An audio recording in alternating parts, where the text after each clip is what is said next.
Hello, good afternoon, good morning, good evening, wherever you are in the world. Super excited to be here today with Dawn to talk to you.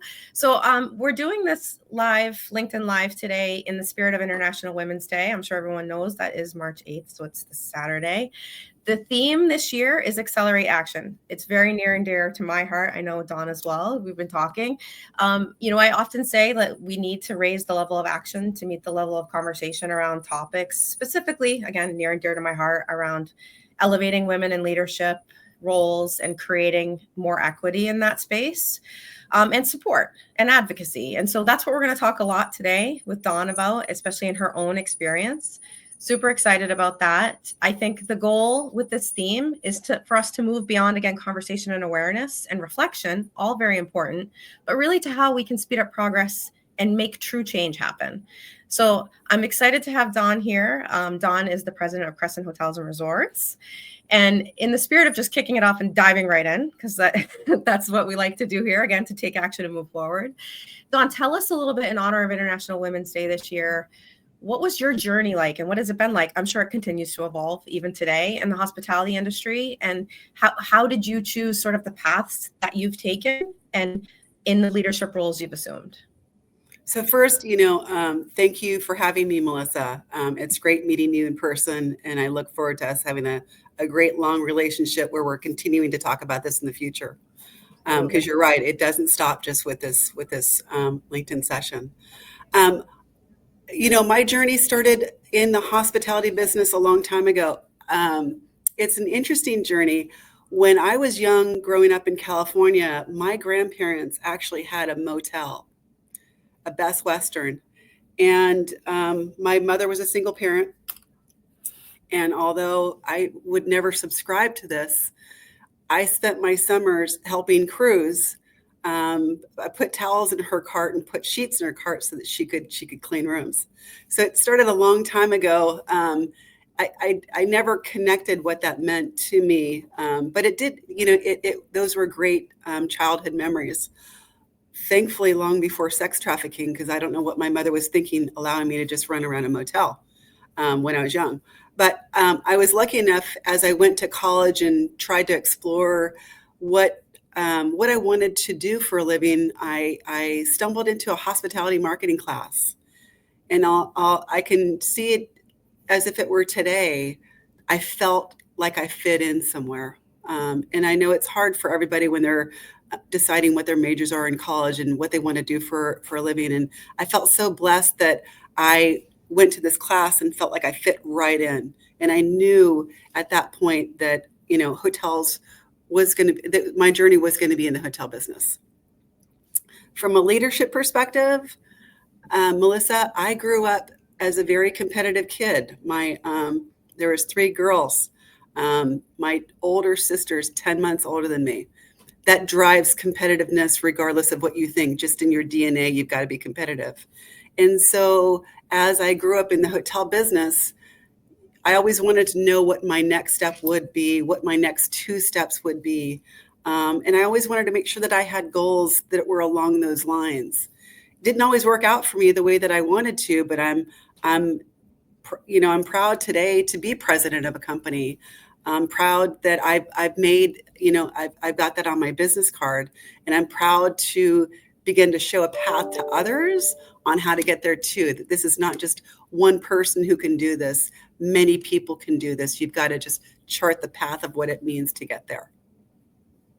So many good things in what you said. And I feel like we've lived a little bit of parallel lives. I was a youngest of 3 girls with a single parent. So it's really interesting. One of the things so many things. One of the things that you just said that really struck me as well is my belief that to be a leader or really embrace leadership is about creating other leaders, right? It's less about what you're doing in that role, but more about how you're enabling and empowering other people to follow along, right? To be leaders themselves. I read somewhere once that you have to create 10 leaders before you're officially a leader or something like that. And that could be sort of, think of, down the chain, doesn't necessarily be you created individually 10 leaders, but like that idea of sort of paying it forward and promoting and empowering other people after you. So love that. I love the fact that, this has been something that's sort of ingrained since childhood, and, watching your mom in hospitality. And another thing you said too around, being able to experience belonging. And I think that's a really important thing, generally, right, in the world. But once you feel that connection with something, it just feels right. It's that sort of thing that Simon Sinek says in your limbic brain, right? You can't explain it or put words to it, but you just know. It just feels right. Yeah. So like the idea of fitting in or belonging, I think something clicks inside you and you're like, this is it. Here I am. Like I found it. I'm home. Yeah. That's amazing. So all of that said, it sounds so smooth sailing, right? It just was like magical. Right. Yeah. you just from childhood, and then you had the class, and like you fell into place, and you were belonging, and everything was like roses and sunshines and puppies. I imagine that probably didn't work out that way. So as someone, specifically a woman in leadership roles rising up, what sort of barriers have you encountered as a female leader? And again, on the other side of that, how did you overcome those things? Because I think we all have lessons to learn there. And I'd love to hear what your story is around that. So you, in my career, and again, I'll say we're talking about 80s, 90s, 2000s, and where we are in 2025. Thankfully, there's been a remarkable amount of change around leadership and women in leadership. But growing up in it wasn't easy. I was the only female on a male leadership team, right? I had to know more about sports than I care to ever know in my entire life, to have discussions, to get myself involved in what was happening. Because if you're not in with the in group, you're not going to get anywhere, right? So, what are those barriers? To me, the most frustrating barriers were the biases against mothers, the biases against a mother. Can you travel? Can you not travel? Can you come in early? Can you stay late? I can do whatever you can do, by the way, right? So don't ask me those questions, because that just fuels me in different ways. So, when I think about what happened, Melissa, I just kind of pushed through. Like, don't ask me those questions. They're unfair questions. So let's go on to what we need to accomplish. And so, but in those barriers, there were times that when I traveled very differently than my male counterparts. I woke up at 3:00 in the morning. I got on a 6 a.m. flight. I was at an 8 o'clock meeting. I didn't stay for dinner that evening. I flew back home so that I could wake up the girls for school the next morning, right? So you learn as even a working mother, you've got to work things differently. And honestly, there's nobody in this world more productive, in my opinion, than a working mother, because you have to fit more in less time. That's just what you have to do if you want to be successful. So, there were times actually that I would tell you, I was at dinner one night and my daughter called me and said, I'm having trouble with division with remainders. And I could remember thinking, gosh, why? It seems so easy to think about. But I did have to leave a dinner and, go back to my hotel room. And at that point, get the homework faxed to me so that we can go through it and come out and make her, have her homework for the next day. So I think that there's always going to be those challenges and barriers. Do people look at you differently because you do that? Well, if they do, shame on them. But I want to be true to who I am. And first and foremost, I want to be a great wife, a great mother that shows my daughters what can be done. But then I want to show the world in a brand perspective what I can also do for a company. So again, part of it's competitiveness. So you kind of work through those barriers. You just kind of bust through them. It's not always easy. And Melissa, you know this. There are times where you're working for companies and the leadership at the top, they just want status quo. They don't want any change. They want to work in a rippleless environment. Mm. And I'm a disruptor. And, you learn as you go to different companies where you fit in best. Yeah. And when you fit in best is where you create better solutions. And then Yeah. you create the talent below you as well. Yeah. Right. Again, call back to creating more leaders, right? I think that's the most Right. important part of your job as a leader is to create Right. more Right. leaders. So just so everyone is paying attention, a great tip that Dawn just dropped there was around, you're not going to, you are going to come up against obstacles and barriers, right? Regardless of where you are in your career, right? Like I still hit them today. I'm sure you do as well, Dawn. And part of it is perseverance, which I think we as women are really gifted in that. And I love what you said. I often say, I've been definitely quoted to say, which I don't know who originally said it, was like, if you want to get something done, give it to a busy mom.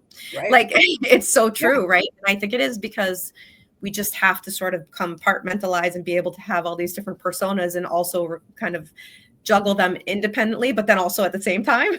So your story about being at dinner and the facts is hilarious. But your story about being at dinner and helping your daughter, and like also, like I think the message that I want everyone to take away here, which is really important, is the authenticity in what you said, right? It's you stayed true to yourself because you are a mom. So you Right. didn't mask the fact that you're a mother, right? Like despite having to have more sports statistics knowledge and understand players and different, rules of the game or whatever, right, to play along, that might have been you adapting, but you didn't adapt to the point of masking who you actually were, right? So you're at dinner with other likely male leaders and your daughter calls and like, right now I'm a mom.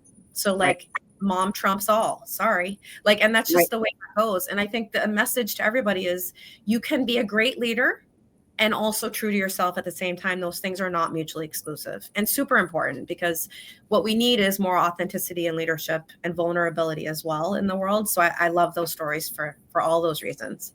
I think, for me personally, and I'm sure for you, there was always support networks or somebody Yeah. that was mentoring or sponsoring me throughout the process. Not always. Sometimes I had to go look for those things. But in a lot of cases, they did exist for me. Do you have your own personal experiences of that? And like maybe what you would suggest in terms of how important that is for those that are listening that are aspiring to be leaders themselves? Well, you can't do it all yourself, Mosa. I mean, that's, you can't do it all yourself. And again, blessed to be married, have a great husband. You work a partnership, number one, but that's also still not enough. You're going to make friends with people that you may not make friends with that are going to help your child get to a soccer practice when you can't get them. And then you're going to do soccer games on Saturday. You're going to, I had the girls grew up in private school.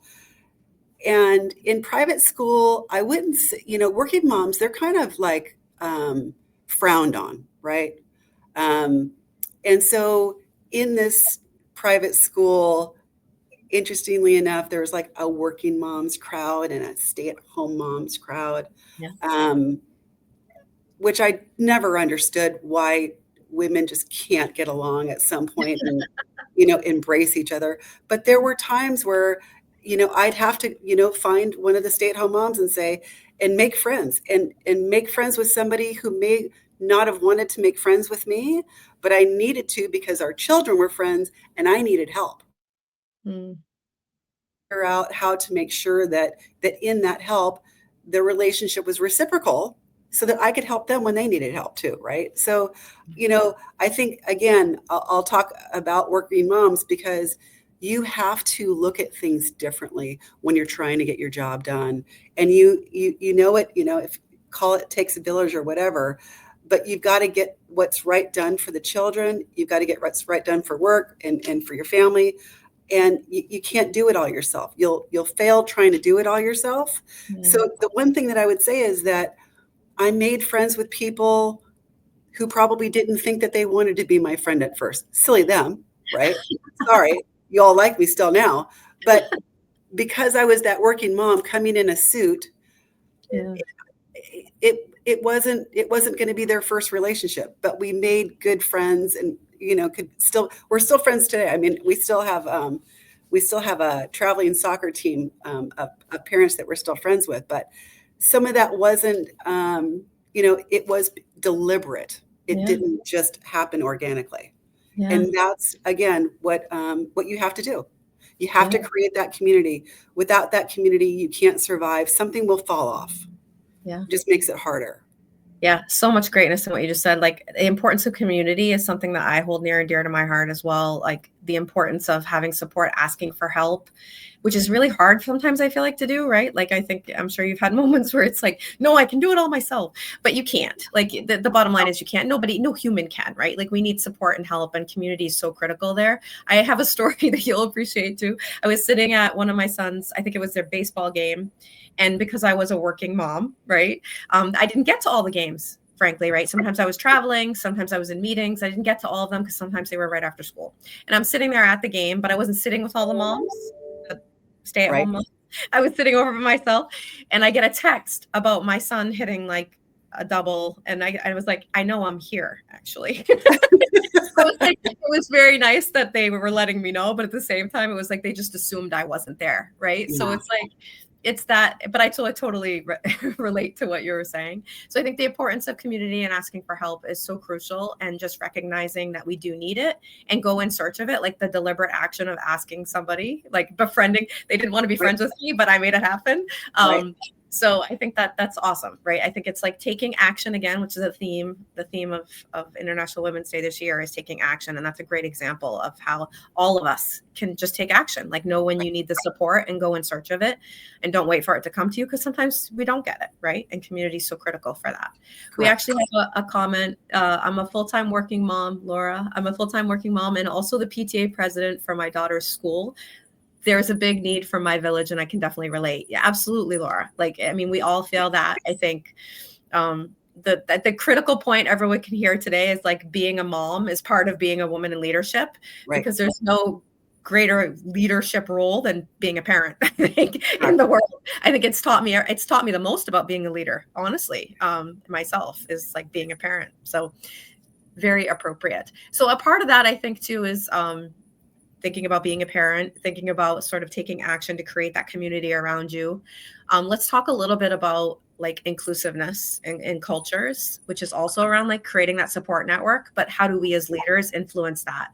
So I'd love to know like your take on what steps that organizations, or where you've seen it work or where you've influenced it yourself, what steps can they take to build a more inclusive culture that does support and encourage women to thrive in leadership and like have those opportunities? Melissa, it doesn't have to always be so structured, right? Because I think that today it is structured, and it's good that it's moving in a direction that gains more structure. But, as I kind of grew up in the business, you created your own mentorships. You created your own, unstructured group of folks that you followed, right? Like we all grew up to say, I grew up and I met this woman. Her name is Jean Spalding, who I will always consider my greatest mentor. And I just said, I must be like this woman. I must do exactly what she's doing. I must be like her. I want to model her way. I love what she stands for. I love how people gravitate to her. What can I do myself that kind of moves you in that direction? So again, there's those unstructured mentorships where you're just looking at somebody saying, wow, I'm idolizing your behaviors and your leadership styles, and I want to mentor that. And then there's other ways where in companies now you do have structured mentorship programs where you can help people, or you can collaborate with somebody on how you can be better in ways that you don't think that you can be better. But most importantly is when you're deciding the company that you're going to work for, if they don't have it, why don't they have it? Especially in 2025, right? Mm-hmm. That to me would be a big red flag. But also in the same way, if I thought about my competitive nature, I'd be like, great, I'm going to get into that company and I'm going to start this moving forward. But again, you've got to have the open channels of communication available to you, and you've got to have the leadership that believes it's the right thing to do, and that can allow something, again, that can go from something that starts organically and then be formalized after that.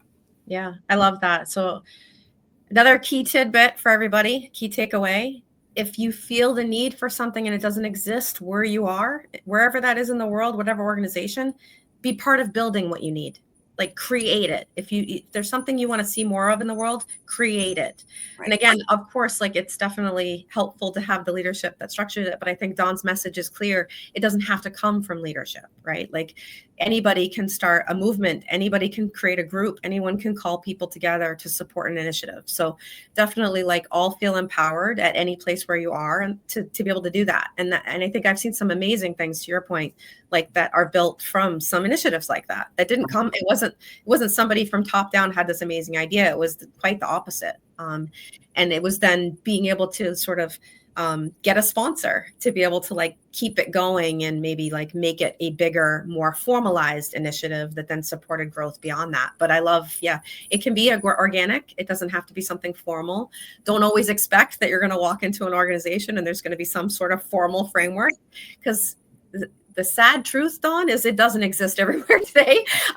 So, and again, I think we all have a responsibility. Like if that's something we're passionate about and we want to see more change and we want to accelerate action in 2025, be part of taking action, be part of creating that thing that doesn't exist. I think that's a great message.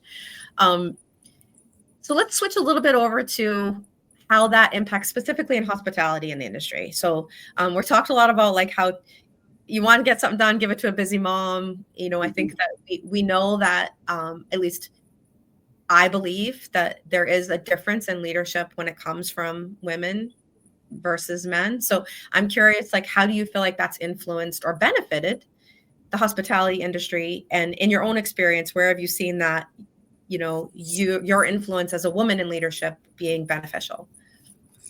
So, a couple things to break down there. Just one last point on creating this mentorship program and, inside your own company. I'm always amazed, Melissa, I'm certain you are too, when you look on LinkedIn and you see an executive committee of a company and they just had, a meeting on diversity and inclusiveness, and it's 5 white old men, right?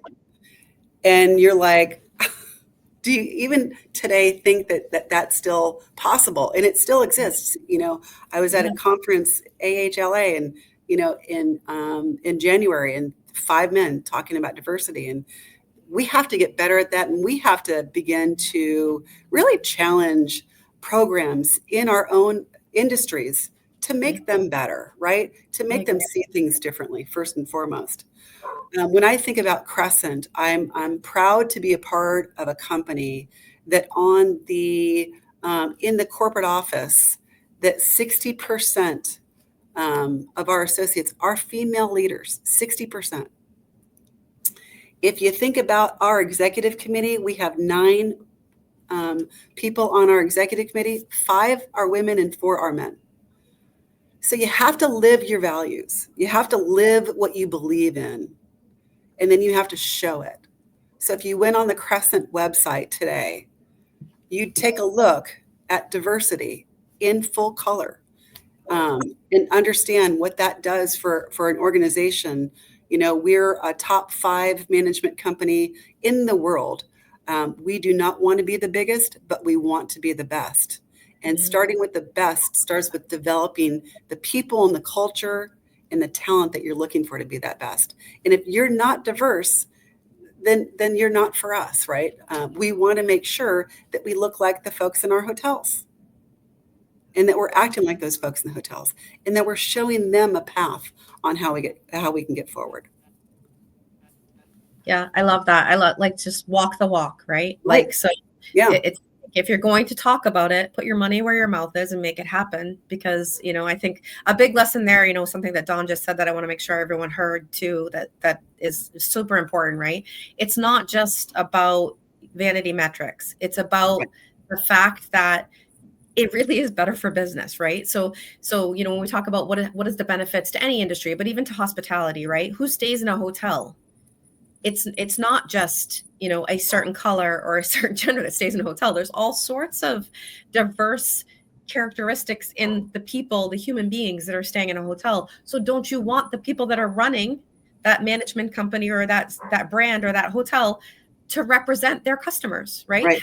how can you build a product or a service for people that you don't intimately understand because they're so far removed from who you are, right? How do I know what your experience should be as a woman if I can't relate to it? So I think like the idea of relating to people through having diversity in your own team to challenge you, to move past the status quo, all the things that we've talked about even so far today is so critically important today.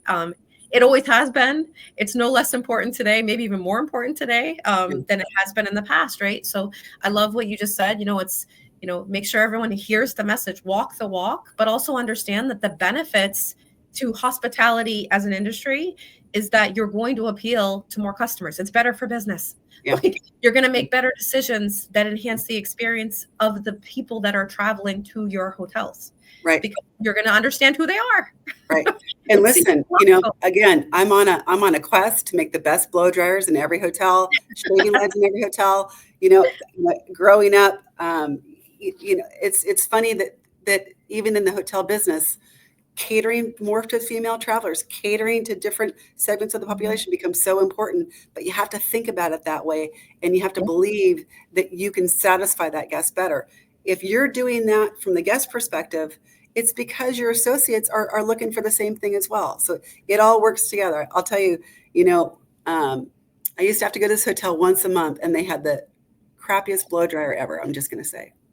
And I would complain every time I go to this hotel. I'm late for the meeting because I have to blow dry my hair with this 1,400 watt, no air blow dryer. And so I'll never forget the one time I showed up in my guest room and the leader of the hotel had put a leaf blower in the bathroom for me to use to blow dry my hair. Message received, Dawn. Message received. Right. So yeah, it is again, it's so obvious when we say it out loud, but yet here we are having this conversation, right? Because the action hasn't been taken. So everyone, you're on notice. Like you got to take action around this because we're laughing, but this is real, right? This is definitely real. And by the way, it happens. It's not just about like you understanding your customers, right? The people that you're delivering the service and the product to, and how you understand them better because you have a diverse employee base and leadership team that are making decisions that reflect more of the customers you're serving. It's also that the customers will trust you, right? There's a trust aspect. Imagine if you were buying pantyhose, and I say the pantyhose, I sound like I'm talking about 1980s, but you know what I mean? So like, but they were made by a man that would never wear those, right? Like, do you trust that product is going to be something suitable or work for you, or it doesn't appeal to you in the same way because you're like, well, I don't really trust that founder or that creator gets who I am. Like they don't really know me. So there's the opposite side of that too, is like, you see that leadership team, you feel it in the experience, but also like people nowadays do look at every company and like, who are the people running this company? Like our consumers are much more, yeah, absolutely. They're much more savvy. They do their research. They understand it matters to them. They have brand loyalty. They understand who's running companies. So there's a trust aspect that goes in the other direction. That's super important. So in terms of impact to the industry and benefit, like it does matter in both directions. And it is honestly, it's just a great business strategy. So shifting a little bit, but obviously still related. I think, when we look at supporting women's advancements in the hospitality industry, how can we be better advocates for change? Like what is your ideas of like, what can we do? Again, let's stay action oriented so we can give people takeaways. Like what's the way that we can build, advocate for, policy changes or just be better advocates in general to support women's advancement? Again, in every organization, you have two opportunities. One is you're going to create something, or one is you're going to belong to something, right? Well, I should say third. The other is the organization's not worthy of moving in that direction. But I think that you have to make sure that you're working in an organization where people are open to change and people are open to what the future is. And that really, again, I'm going to say post-COVID, many more people make their decisions today based upon culture and leadership. And to me, like I call it a familial, surrounding in a job that they want to call home. Because we work so hard and you work so long, you want to make sure that you have, you want to make sure you've got your work family and you've got your home family. And if you're at the office, again, I'll say you can go to your people and culture leaders and you can start this with them and see if it begins to take off. But I found and I've seen that it also takes off organically in smaller groups. And then you bring those groups together. But what you have to do as leaders in a company, you've got to make sure that there's space available and there's time available to do that and that you believe in it. So somebody at some point, as you said earlier, Melissa, needs to champion it. Yeah.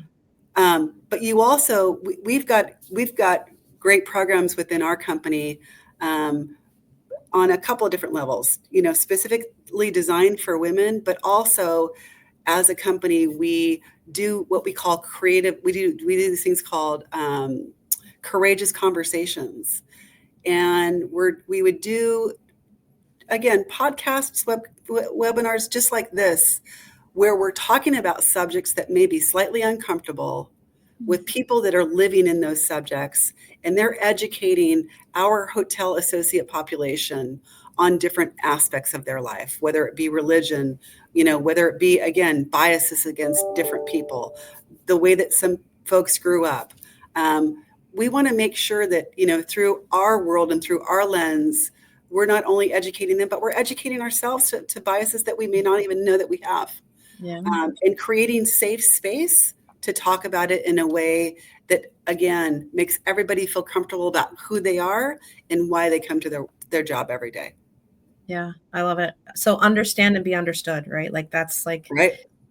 a way to be. And I think, again, great takeaways as well. Like we have to stay educated because you're absolutely right there. And we all have biases. I have bias. Right. Like I'm not immune to it, right? We do. And it's not our fault, by the way, everyone. I'm here to tell you it's not your fault. It's just society. It's the way we've grown up. It's how we raise our own children. It's just, it's the way it is, right? But it doesn't mean that we have to accept the bias. It means that we have to understand it, recognize it. And we may not know it's there until we're educated, right? We may not even realize until someone's talking about an uncomfortable topic. I love the idea of these courageous conversations and like giving space, time, and a voice to topics that otherwise maybe wouldn't be discussed. And again, I think you're creating community and belonging in your organization. It sounds like, by virtue of doing that and giving a voice to things that otherwise, would go unheard. So yeah, a great action step, I think, there to advocate, for a change and to be able to create some of these things is to, as leaders, what can we do to support the space? And again, doesn't have to come from us. You've heard Dawn say it a few times, like organically, sometimes these things are better, like born from different places. But the key is, as leaders, as we see these things start to emerge, how can we nurture them so that they grow and they have the support that they need, whether that's some sort of resources, funding, or just quite frankly, allowing it to happen and evangelizing on behalf of it is really our responsibility as leaders. I think that's again how we can see change happen. So I love that. I think that's great, and I love that idea of courageous conversations. I think that's so cool. Kudos. Yeah, it puts people in a vulnerable situation, but they're putting themselves out there to educate other people on their plight too, right? Yeah. In every different way. So it's been good on both sides. But to your point, Melissa, it strengthens a community of people that have a better understanding of everybody else, and that creates a better workplace. Yeah, totally. I did some training a while back, and one of these topics I had never even heard of before is like around boundary vulnerability. I don't know if you've ever heard that term. Mm-hmm. So like when you use the term vulnerability, it made me think of it, which is just around, as leaders, it's this sort of balance and gift of like sharing without oversharing, right? Like I'm vulnerable and I'm being human, like I'm showing my human, but you're not my therapist, right? Like, so I'm not oversharing. And I think, it's sort of part of that, because there's vulnerability in sharing your lived experience, about whether it's your religion or like something that's close to you that other people may have some sort of bias or just misinformation around. And you're sort of unpacking that together. And that's very vulnerable for sure. I think on both sides, because there's vulnerability in recognizing as you're hearing about it, you're like, oh my gosh, I definitely had some judgment there. And I didn't even realize until someone's explaining it to me that I'm feeling all of these things and kind of processing and going through that. So I love that. I love that idea. That's so cool. So we talked a lot about the mom, being a working mom again, like, and balancing. And one of the things I just want to see, like, what advice do you have? I know we talked about community, getting support. Like, what other advice do you have for other women leaders that are with us today, that are balancing, the mom, the personal things they do in their life, even if they're not a mom, right? Like, I don't want to be so subjective to moms. Like, other women have a lot going on as well. What's some advice you might want to give to them to overcome some of the challenges of having all of these different hats that we wear? You know what I think? Somebody used the word balance is just a bad word, right? Because balance means everything's equal, it's on equal footing, and it's consistent. And when I as I kind of grew up, I don't like the word balance because it's unfair and it's not achievable. And so, I've always said, I'm going to live my life overcommitted. There are times I'm overcommitted at work. There are times I'm overcommitted personally, but in the end, I make it all work. And you make it all work because of the way that you work and your work ethic and what people can count on. Same with at home. So I think that, don't think that you have to be even everywhere, because you don't have to be even. It's not about being even. It's about taking care of what needs to be taken care of immediately and solve those problems. And it's also knowing there are times where you've got to dig in. There are times where you have to dig in at work. And so what does that mean in a day? Okay, well, one day you're going to have to wake up at 5 a.m., get some work done to push these things off. Because if you don't, you also have to be kind to yourself and take care of yourself, to make sure that you can handle everything. So, what does that look like, from getting up and working out in the morning, getting up and meditating, getting up and reading an audiobook? We all have to also find those outlets. I call them, I love taking really, really long walks. Like, I like to take the Forrest Gump walk on a Saturday with a podcast in my ears that sometimes I don't even listen to, but it takes all of what happened during the week out and allows me to be a better person. So in that piece of, getting everything done for your family and for your company, nothing happens without taking care of yourself. Yeah, totally. Yeah, absolutely. I recently not recently, it's been about, I think, almost 2 years now, took up meditation. And it's funny how, like, I was like, I don't have time for that. It's like 5 minutes. Like, you seriously don't have 5 minutes for yourself every day? It's crazy, right? But I think like you said, it's doing that has a profound impact. Right. Something, unless I had tried it myself, I wouldn't have believed. But I think it's an important message. So another key takeaway for everybody: balance is garbage. Doesn't exist. Please abandon balance. Stay more about harmonizing. Like, where do you need to focus when? And understanding that that's going to shift, right? We have different seasons within our week, within our days, within our lives. And sometimes you're going to have to, like, put the effort more into the family. Sometimes it's going to be more on the work, and, like, you're going to get it all done. Live overcommitted, if you, in response to Dawn, and just make sure that you understand that you can't be equal parts to everybody all the time. Right. I think that's a great way to burn yourself out, right? Like, it's a fallacy, right? It's so balance, say goodbye to balance, say hello to harmony, and figure out how you can create that harmony in your life so that you're taking care of yourself, but also dedicating time where it needs to be and understanding how to prioritize, which is, obviously a great skill across anyone who's in any leadership roles anyways, because that's what it was our team always looked to us. Right. What do you want me to do first? If everything's highest priority, nothing is, right? It's the same to you as an individual. So I love that. I think good point. Harmony for the win, everyone. Harmony for the win. That's right. So let's talk about the future generation. As a mom, of course, I'm sure you always think about this, as I do as well.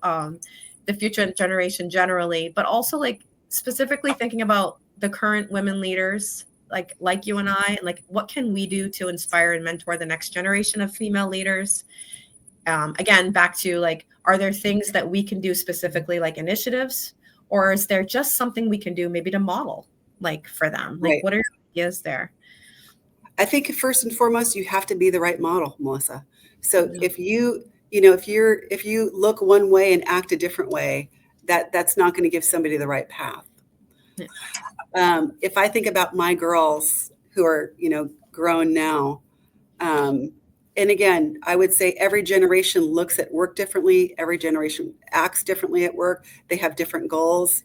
I would tell you that my daughters probably said to my husband and myself, you live to work and we work to live, right? And I think that in today's environment, regardless of the generation, how can they be the best they want to be? What are those goals that they believe drive success to them? And then how do you help create an environment that they can attain them? I go back to today, your choice of the company you work for, the hotel you work for, the folks that you work for are very different than in the past. Mm. And that will also drive greater community and greater commitment. And, Melissa, I talked about this earlier on. There have been times in our lives where we've worked for people we don't even like, where we've compartmentalized stuff to try to get ahead. Right. And I wonder why we sat in that position so long. Mm. And I wonder if it's because you're waiting for that next position that may or may not come. You're comfortable where you're at, or you've got too much going on in your family that you can't make a change. I mean, we all have, nothing's perfect in life.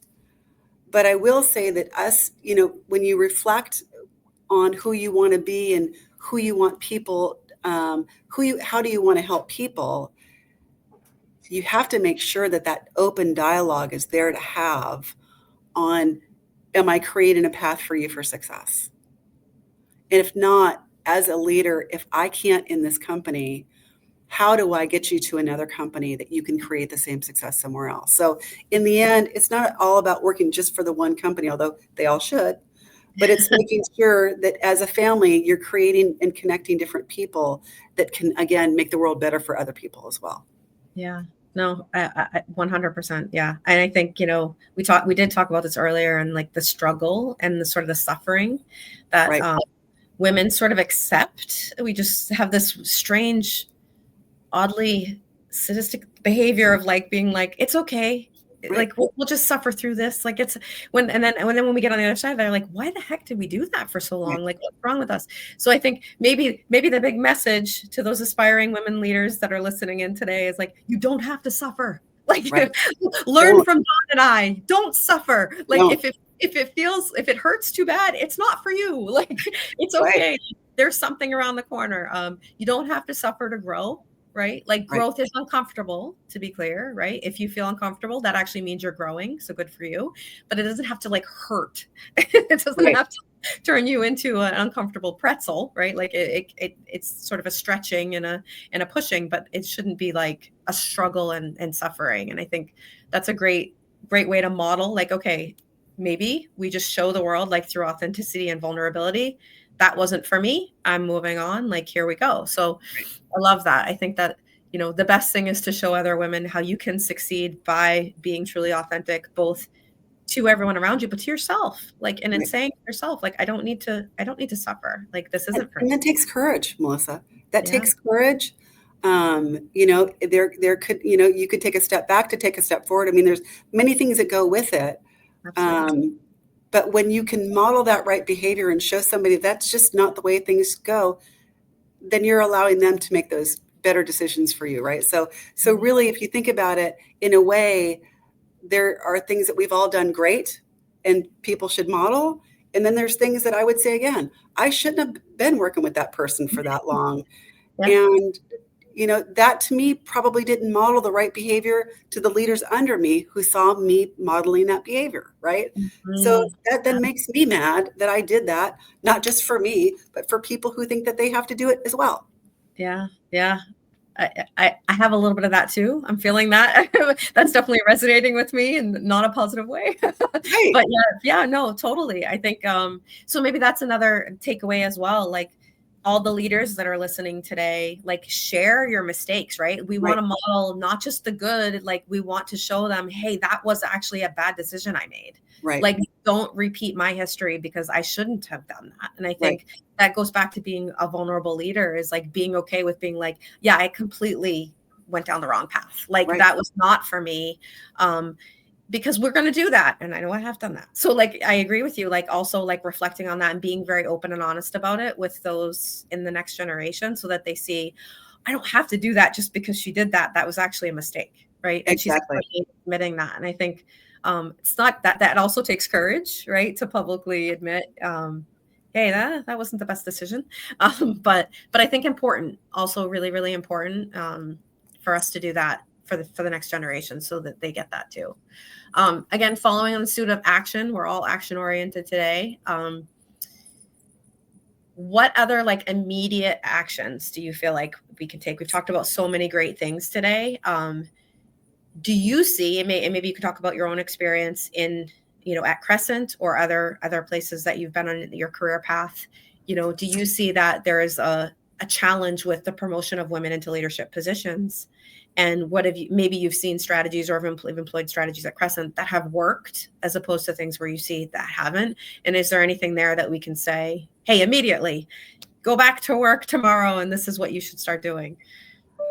There's two things. First, personally, I think that as all of us are women, and again, we're talking to a female crowd for the most part. Sometimes women don't support women enough. I think women intuitively are very competitive. We may come with a small sense of insecurity, but we don't support enough our fellow women. And if there was something that you'd get out of this is embrace the competition. Yeah. Don't take people down. Don't take another woman down to benefit yourself. Just don't do it.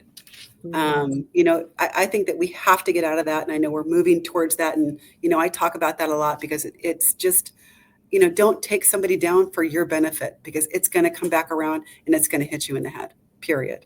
Yeah. Second, inside an organization, when you're talking about promoting women and you're talking about, driving more female leadership, it has to always be top of mind. And it's not saying, oh, hire a woman for that job. Well, you're hiring the best person and God damn it, excuse me. Sorry about that. And they happen to be a woman, right? So it's not like hire them so that you can get the female hormones in there. Hire them for their DNA, hire them for what they bring to the table, and hire them from how they lean in and drive good business decisions. Yeah, I totally agree. I think like the key word there for me is be intentional, right? Right, Intentional. Like it's not about checking boxes. That is not the point. The point is you have intention to be inclusive in your recruiting and your promoting, and you recognize people for the skills that they have regardless of anything else about them, right, and you make sure that you provide opportunity to those same people, right? And I think it's if you're intentional, you'll find it's going to happen a lot more. But if right, you're not intentional, then we fall back into the old patterns again. It's no one's fault. I'm here to tell you it's not your fault. It's just the way that society is, right? So like the pattern is clear. And I love the idea of let's lift each other up, right, right? In spirit of International Women's Day all month this month, take action, each of you. Your homework leaving here, all of you women that are listening today, is to find a way this month, at least once a week, maybe every day if you're feeling really ambitious, to lift another woman up. That could just be like giving her support. That could be telling someone else when she's not in the room. It's my favorite thing. Like talk about someone when they're not in the room. Like because that's what we all need, right? That's like yes, the true sponsorship across the community of all of us women, right? And don't be afraid of the competition, because here's a secret for you: the women in leadership, not a big demographic. So just in case everyone's super competitive and scared, there's plenty of room for us. Right. So please lift each other up, because we need more of us, right? Like, for all the reasons we've been talking about for the last 50 minutes, like we need more of us in these roles. So it's not, I heard someone say once in a similar talk around like just women in leadership, that have you ever climbed the ladder and then you get to the top and you kind of kick the rungs out underneath you? And like, Yeah. and anyone in this room, and it was a really vulnerable moment, right? Because like some of the women did raise their hand and like were crying because they realized they had. So again, it's like, it happens. Again, I think it's sort of a condition that we're in. It's not because we're bad people. It's just like we've sort of been like so forced to feel like we have to fight for it, that we forget that we're fighting against other people that Right. deserve it too, right? So I love that. So two actionable takeaways is to lift someone up this month, at least once a week, if you're truly ambitious every day, and recognize when you're maybe not doing that, because like being more aware of that, because again, just like bias, I think we all have some of that without even realizing that we're doing it, right? So it's like, and talk about somebody else when they're not in the room, to support them, and like find ways to do that. I think that's like such an important action that everybody can take. And then to your point on, that's the second key takeaway, organizations of any industry, especially in hospitality, please be intentional. Like this stuff, we talked a lot today about things not having to be formal and like things happening organically. The bottom line is, we know history shows if you're not intentional, this stuff isn't happening. It just isn't, right? And so until we've had intentionality in that, and leaders have taken intention to be more like focused around this, it hasn't happened. So let's not take the pedal off the pedal here. Like, let's continue to buckle down on that, because again, it's not about checking boxes. It's about like recognizing talent where talent exists, and understanding that we may see it in places we didn't otherwise expect. And I think like being intentional and open-minded about that, you'll be surprised, right? Like the amazing things that can happen. So I love that. It's creating community, Yeah. right? Creating, to me, creating community at work, creating a family at work, just like you have your own work family, you have your home family. It's creating a sense where everybody belongs and everybody's accepted. And Melissa, it sounds cliched to not make sure that every voice is heard, but you gain more from different voices than your Absolutely. own voice. And making sure that you're allowing for those opportunities to have people lift up their ideas, lift up their thought process, create better best practices for work, does two things. It makes your company better, and it also fuels them internally for them to do the next thing too. And Yeah. that's what we want to do. We want to, I love putting, I love saying, I want to put helium in your balloon, and I Yeah. want that balloon to always be high. And what does it take to keep helium in that balloon? What are we doing as leaders to make sure that they're flying high? Yeah, I love that. Great takeaway there. Like, what are you all doing to put helium in someone's balloon, right? And like Yep. allow them to fly high. I love that. I love that so much. I'm definitely stealing that one. That's a great one. Yeah, that's amazing. I know we have about 7 minutes left. So please, if you have questions for Dawn, like please pop them in the comments. We can see those and be able to address them. This is a good question. Now we're going to get a little personal because we only have a few minutes left here. So can you share a defining moment in your career that reinforced your commitment around like supporting other women in leadership, like your own rise in leadership? Like, was there a moment? I think we always can think back and be like, didn't realize at the time it was, but ooh, that was a moment. There's been a couple of different moments where that kind of define me. I've been blessed enough to be driven enough to get positions that people didn't feel like I was qualified for because I was likely younger than those others in those roles. And when you go into those defining moments, somebody's dropping you into the deep end of a swimming pool. You got to figure out how to swim quick and, kind of get ahead. And And I don't mind those challenges, but I can remember my first director of sales position where I was 31 years old and managing a team of, of sales managers and catering managers, likely an average age of 39 to, well off into the 60s. And I remember each of them like looking at me like, how is this young smartass getting this job when I didn't get the job? And I can remember, one of the older sales managers saying, "Listen, you're younger than my daughter, and you will not tell me what to do." Right. And so you take those in and say, how do I turn that around into something that creates an environment that she can speak her mind to me, but that I'm also going to show her what success looks like, right? Yeah. How am I going to do something different? And I do remember that I probably wasn't good at it the first year that I did it. I probably, was just a bit of a bulldog, but then I learned that if you don't stop and understand where somebody is in their journey and meet them in their journey and understand what their strengths and weaknesses are and what their approach is going to be, you're never going to win. If you try to apply your approach to everybody the same way, you're never going to win. Yeah. So to me, that defining moment was me learning on my leadership journey that it's never about me, that it's about where is your associate, where are they in their journey, where are their strengths and weaknesses, and how do you come in and lift them up and move forward? And how do you also treat them as a partner, not as a boss and associate, but how are we partners in this to create something amazing and move forward together? And I think that changed my leadership drive.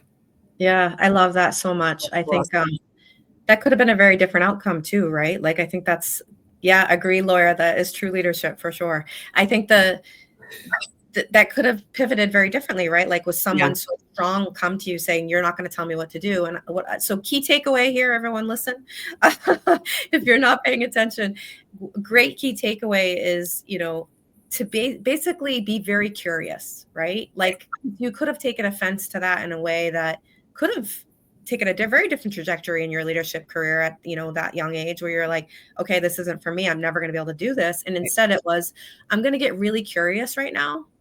And I'm going to meet this person where they are, because this isn't about me. Like, whatever this is about them.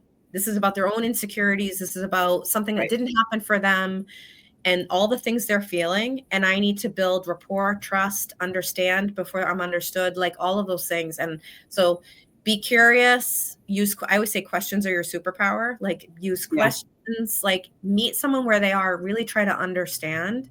And I agree, Laura, that is true leadership, right? Like, it's because you literally are not focused on you at all. You are 100% focused on the other person. So I love that so much. I think we only have 2 minutes left. How did this hour go by so fast? So I will give you the floor. If you have anything you want to say parting, like with our audience, around accelerating action for women in leadership in the hospitality industry generally, or any sort of parting words you'd like to bestow upon everybody. Well, first, again, this has been a great conversation. So thank you. No, thank you. I've really enjoyed it. It's great. And it's great to talk about, and we need to talk about it more. What are my parting words? My parting words are, let's just support each other, right? Let's create environments where people are supported in a way that strengthens your company, that strengthens the path that you move forward on, that makes everybody feel like, why don't I want to wake up today and work? I want to wake up and I want to go to work. How do you create a culture and an inclusive environment where everybody wants to come to work every day? And when you think of it that way, on, to me, a very idealistic level, then you create the team that creates it that way, that creates the greatest associate base that makes everybody do better. And again, work and family blend, work and life blend. It all blends together. You're working as much as you're at life. So do something and be with people that you enjoy and Yeah. make that choice to be with people that you enjoy. Yeah. I love that. I love that. And it is a choice, right? We Yeah, have choices. Yeah, right. we absolutely have choices. That's what Dawn and I will tell you is our parting gift as leaders to model. It's like, you have a choice. Right. You don't need to suffer. So this has been amazing. Thank you so much, Dawn. I'm sure everyone got some great stuff out of this. And it just was such a pleasure. Thank you so much. Thank you. It's been great. I've enjoyed it. All right. I think we're going to wrap up in about a minute. So